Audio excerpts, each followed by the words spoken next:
Guys welcome back to my channel. இந்த வீடியோவில் நம்ம பார்த்தீங்கன்னா நம்ம ஷேர் பண்ண போகிற கரண்ட்லி ஸ்டேட்டஸ் வீடியோவில் டுடே ஷேர் பண்ண போகிற சீரியல் அப்படின்னு பார்க்கும்போது சன் டிவியில் 2012 ரிலீஸ் பண்ண கார்த்திகை பெண்கள். ஸோ ஆல்மோஸ்ட் நம்மளோட வியூவர்ஸ் டுடே வந்து இந்த சீரியலை செலக்ட் பண்ணுறதுனால இன்னைக்கு இந்த சீரியலை நம்ம ஷேர் பண்ண போகிறோம். ஆல்ரெடி இதே மாதிரி நம்ம பார்த்தீங்கன்னா 100க்கு மேலே கரண்ட்லி ஸ்டேட்டஸ் வீடியோ ஷேர் பண்ணியிருக்கோம். நீங்கள் ஃபர்ஸ்ட் டைம் நம்மளோட சேனலை விசிட் பண்ணுறீங்கன்னா மறக்காமல் பிளேலிஸ்ட்டை செக் பண்ணி பாருங்கள். எந்த ஸ்க்ரீனில் வீடியோ லிங்க் வரும்.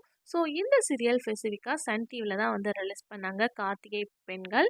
ஸோ 2012 அப்படின்னு சொல்லிட்டு பார்க்கும்போது ரொம்பவே ஓல்ட். ஸோ இயர்ஸ் அப்படின்னு பார்க்கும்போது ஒரு 11 இயர்ஸ் ஆஃப்டர் ஆயிடுச்சு. ஸோ அந்த சீரியலில் ஆக்ட் பண்ணவங்களோட கரண்ட்லி பிக்சர்ஸ் தான் நம்ம ஷேர் பண்ண போகிறோம். ஸோ சீரியல் வந்து 2012 வந்து ஸ்டார்ட் பண்ணாங்க. டோட்டல் ரன்னிங் எபிசோட்ஸ் அப்படின்னு பார்க்கும்போது 266. 2013 என் பண்ணி முடிச்சிட்டாங்க. இந்த சீரியலோட டைரக்டர் ஃபேமஸ் திருமுருகன் சார் தான் வந்து டைரக்ட் பண்ணியிருக்காங்க.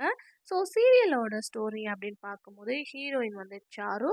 ஸோ இவங்களுக்கும் அவங்க ஹஸ்பண்டுக்கும் பார்த்தீங்கன்னா நிறைய இஷ்யூ போயிட்டுருக்கு. அதாவது ஒரு அண்டர்ஸ்டாண்டிங் இல்லாமல் லைஃப் இருந்துகிட்ருக்கு. ஃபைனலாக ஹீரோயின் டிவோர்ஸ் வாங்கிடுறாங்க. அதுக்கடுத்து ஒரு ஹாஸ்டலில் போய் ஸ்டே பண்ணுறாங்க. அதுக்கடுத்து அவங்களுக்குள்ளே இருக்க மோட்டிவேஷன் அந்த ஹாஸ்டலில் இருக்கவங்கள எப்படி சேஞ்ச் பண்ணுது அப்படின்றது தான் சீரியலோட ஸ்டோரி. ஃபுல் அண்ட் பேசிக் பார்க்கும்போது ஃபீமேல் லீடுக்கே இம்பார்ட்டன்ட் கொடுத்துருப்பாங்க. ஸோ கண்டிப்பாக இந்த சீரியல் உங்களுக்கு மெமரியில் இருக்கும் அப்படின்னு நினைக்கிறேன். இந்த சீரியல் உங்களுக்கு பிடிக்குமா அப்படின்றத கமெண்டில் ஷேர் பண்ணுங்கள். இதே மாதிரி உங்களுக்கு பிடிச்ச சீரியல் தெரிஞ்சுக்கணுன்னா சீரியலோட நேமை கமெண்டில் மென்ஷன் பண்ணுங்கள். இந்த மாதிரி இன்ட்ரெஸ்டிங்கான அப்டேட் தெரிஞ்சுக்கணும் சேனலுக்கு சப்ஸ்கிரைப் பண்ணிக்கோங்க. இப்போ வாங்க வீடியோக்குள்ளே போகலாம்.